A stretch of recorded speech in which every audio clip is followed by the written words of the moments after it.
Praise the lord. దేవుని నామానికి మహిమ కలుగును గాక. ఆగస్ట్ 4 ఈరోజు మనం నేర్చుకోవాల్సిన పాఠం, తప్పులు చేయడం అలవాటైపోయింది. కొన్ని మార్లు తప్పు చేసినా మనకి రిగ్రెట్ ఉండదు, పశ్చాత్తాప అనుభవం ఉండదు. తప్పేంటిదిలే అనే విధంగా.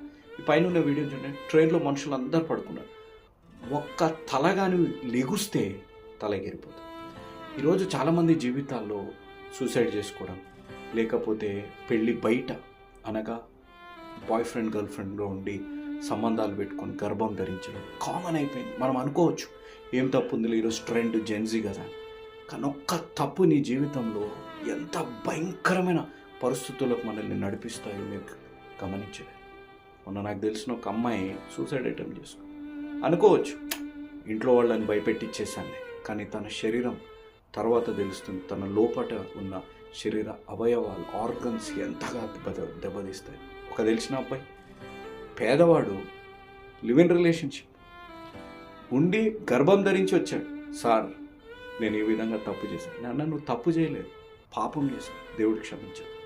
కాబట్టి దేవుడి యందు మోకాళ్ళ అనుభవంతో ఇద్దరు కలిసి దేవుడిని బతిమలాడితే తప్ప దేవుడు కృప చూపెట్టే పరిస్థితి. కాబట్టి ఒక్క తప్పు మన జీవితాన్ని, కుటుంబాన్ని నాశనం చేస్తాయి.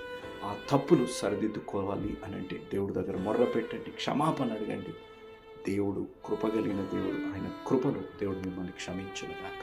ఆమేన్.